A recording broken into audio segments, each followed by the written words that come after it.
नमस्कार, राज की बात में आपका स्वागत है। महाराष्ट्र की राजनीति में एक बार फिर से भूचाल आ गया है। पहले शिवसेना और अब कांग्रेस के अंदर। शिवसेना टूट फूट के साथ उद्धव ठाकरे अब सड़क पर आ गए हैं, लेकिन इस बीच उनसे भी ज्यादा बुरी स्थिति कांग्रेस की होने वाली है महाराष्ट्र के अंदर, क्योंकि कांग्रेस में गुटबाजी इतनी बढ़ गई है कि अब वहां के कांग्रेस के विधायक दल के नेता बाला साहब थोराट ने इस्तीफा दे दिया है। उन्होंने गंभीर आरोप लगाए हैं गुटबाजी के। महाराष्ट्र प्रदेश कांग्रेस के अध्यक्ष नाना पटोले के ऊपर आरोप लगाया गया है। कई विधायक उनके साथ खड़े हैं और कुछ बड़े नेता भी उनके साथ खड़े हैं इस बात के लिए कि राहुल गांधी ने नाना पटोले को इतनी जिम्मेदारी दे दी, इतना उनके ऊपर विश्वास कर लिया कि नाना पटोले अब महाराष्ट्र के नेताओं की सुनती ही नहीं है। वो उनकी बात नहीं मानते, उनसे संपर्क नहीं करते और यहां तक कि भारतीय जनता पार्टी के सामने जो चुनौती बननी चाहिए थी, वो चुनौती अब अपनी पार्टी के नेताओं के सामने ही बन चुके हैं। नाना पटोले और बाला साहब थोराट के बीच ये जो गुटबाजी चल रही है, उसमें एक तीसरा गुट भी है और वो है अशोक चौहान का। अशोक चौहान भी पिछले कुछ समय से नाराज चल रहे हैं और उन्होंने भी कई बार इस बात के संकेत दिए हैं कि वो पार्टी छोड़ सकते हैं। यानी महाराष्ट्र में कांग्रेस की स्थिति अब वैसी ही हो गई है जैसे कुछ समय पहले शिवसेना की स्थिति थी। कांग्रेस में एक गुटबाजी चली, उसके पीछे एक बड़ी वजह भी है, लेकिन इस बीच जो बाला साहब थोराट को टारगेट किया गया है नाना पटोले के पूरी टीम के माध्यम से, उसके पीछे की एक बड़ी वजह एमएलसी का चुनाव है। एमएलसी का चुनाव में जिस तरीके से कांग्रेस के अंदर गुटबाजी चली और उसमें भी बड़ी बात यह हो गई कि जबरदस्ती कांग्रेस ने एमएलसी के उम्मीदवारी की जिम्मेदारी एक ऐसे नेता के ऊपर थोपी जो नहीं चाहते थे कि चुनाव लड़े। वो चाहते थे कि उनके बेटे को टिकट दिया जाए। यह कोई बहुत बड़ी बात नहीं थी, क्योंकि टिकट उसी परिवार में होता, एमएलसी उसी परिवार से होता, लेकिन उनका टारगेट बाला साहब थोराट थे। इसलिए नाना पटोले चाहते थे कि वो विवाद पैदा हो, किसी भी तरीके से बाला साहब थोराट और उनके पूरे राजनीतिक परिवार को नीचा दिखाया जाए। इसलिए सुधीर तांबे को नासिक क्षेत्र से एमएलसी का टिकट दिया गया। कांग्रेस को मना किया जा रहा था। पार्टी के अंदर भी इस बात के लिए चर्चा हो रही थी कि जब सुधीर तांबे ये नहीं चाहते हैं कि उनको एमएलसी का टिकट दिया जाए, वो चाहते हैं कि उनके बेटे सत्यजीत तांबे को दिया जाए, फिर भी आप जबरदस्ती क्यों कर रहे हैं। लेकिन नाना पटोले अपनी जिद पे अड़े थे। उनको कांग्रेस के आला कमान राहुल गांधी का सहयोग प्राप्त है, समर्थन प्राप्त है, क्योंकि उन्होंने राहुल की यात्रा के समय साथ साथ उनके साथ चला है और उनकी पूरी योजनाएं बनाई है। महाराष्ट्र में क्या क्या करना चाहिए, कौन सा रूट होगा, कहां कहां कैसी व्यवस्था की जाएगी, ये सारे के सारे जिम्मेदारी नाना पटोले के कंधों पर थी। इसलिए उनको लग रहा था कि उनका फैसला अंतिम होगा, उनसे कोई सवाल नहीं कर सकता। जिस तरीके से राहुल गांधी, सोनिया गांधी, प्रियंका गांधी आला कमान माने जाते हैं कांग्रेस के शीर्ष नेतृत्व के स्तर पर, उसी तरीके से वो सोच रहे थे कि वो महाराष्ट्र के आला कमान हैं और उनसे किसी तरीके से कोई सवाल नहीं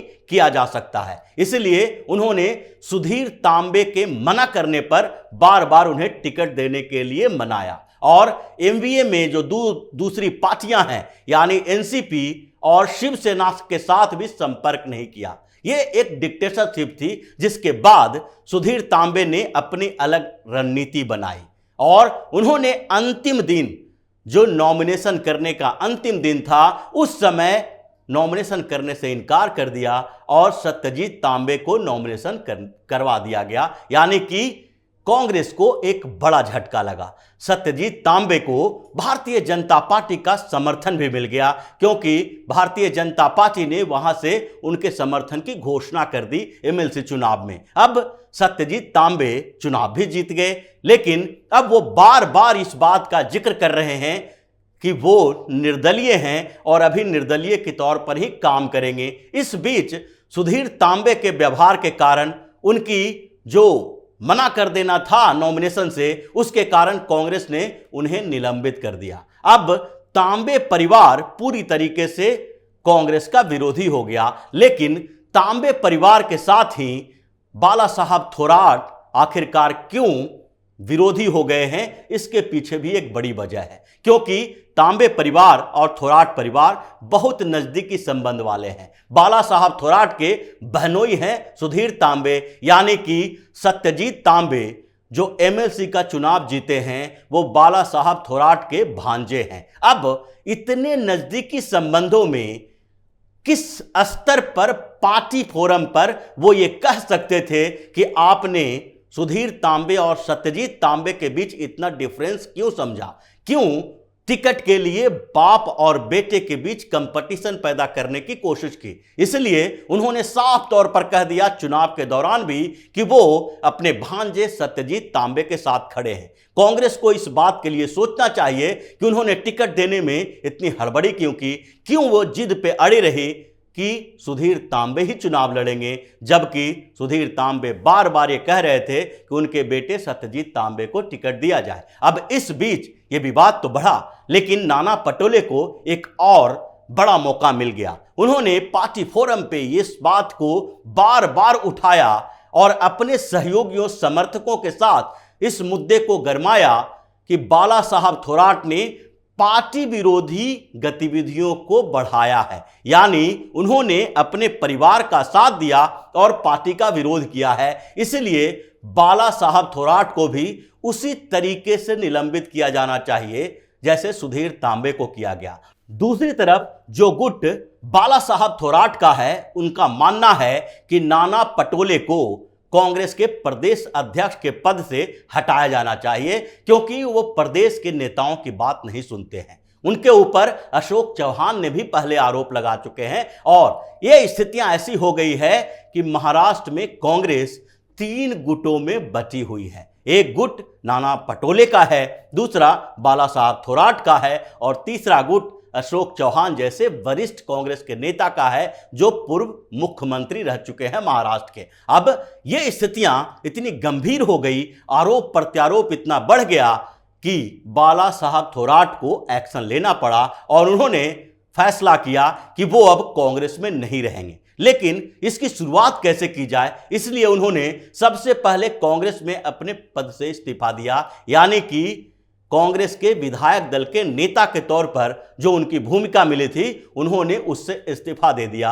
और इसके बाद उन्होंने बैठक करने शुरू कर दी कि अब अंतिम समय हो गया है। अगर राहुल गांधी ने सही फैसला नहीं लिया, अगर उन्होंने नाना पटोले के खिलाफ कार्रवाई नहीं की, तो पूरी कांग्रेस को तोड़ देंगे और उनके साथ कम से कम 18 विधायक हैं और 18 विधायक उनका साथ दे रहे हैं, जो उनके साथ पार्टी से अलग हो सकते हैं। अब देखा जाए तो उनके सामने विकल्प क्या क्या है, क्योंकि बाला साहब थोराट ने कांग्रेस से जो दुश्मनी मोल ली है, कांग्रेस के नेतृत्व से दुश्मनी मोल ली है, जो उन्होंने इस्तीफा दिया है, उसके पीछे की वजह उनका राजनीतिक परिवार है, यानी कि उनके बहनोई और भांजे हैं, जिसके कारण उनको टारगेट किया जा रहा था। अब सत्यजीत तांबे की जहां तक बात है, उन्होंने भारतीय जनता पार्टी से सहयोग लिया है। एमएलसी चुनाव से पहले उन्होंने देवेंद्र फडणवीस से बातचीत भी की थी, मुलाकात की थी, एकनाथ शिंदे और फडणवीस से सहयोग भी मांगा था जिताने के लिए।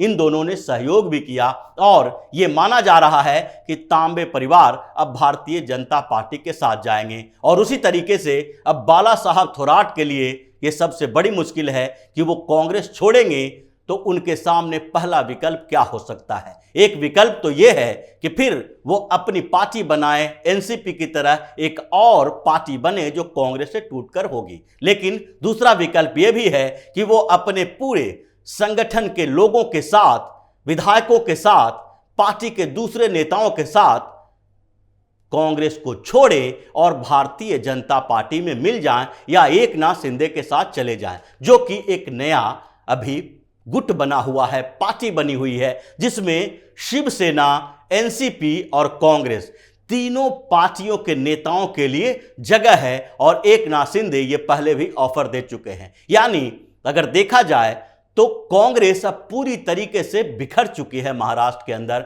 महाराष्ट्र में कांग्रेस के अंदर विस्फोट होने वाला है, महाविद्रोह होने वाला है, और ये वही हाल होने की स्थिति में आ गया है जिस तरीके से विरोध बढ़ते बढ़ते शिवसेना को खत्म कर चुका है। और शिवसेना में अब उद्धव ठाकरे अकेले अलग थलग पड़ते हुए हैं। उनके पास न पार्टी है न सिंबल है, उसके लिए भी संघर्ष कर रहे हैं, और न ही अब संगठन बचा है। उसी तरीके से कांग्रेस भी धीरे धीरे खत्म हो रही है, और शरद पवार ये चाहते हैं कि कांग्रेस पूरी तरीके से वहां खत्म हो जाए, ताकि विपक्ष में यानी भारतीय जनता पार्टी गठबंधन के विरोध में वो अकेले सबसे बड़ा नेता के तौर पर जमे रहें, और आगे की राजनीति वो अजीत पवार और सुप्रिया सुले को सौंप दें, ताकि महाराष्ट्र की राजनीति में अगले 20-25 सालों तक या तो भारतीय जनता पार्टी का गठबंधन हो या फिर एनसीपी का हो। तो इसी तरह की खबरों के साथ फिर से हाजिर होंगे। तब तक के लिए बने रहिए हमारे साथ और देते रहिए हमें सहयोग, ताकि इसी तरह की खबर हम आपके लिए लाते रहें। धन्यवाद।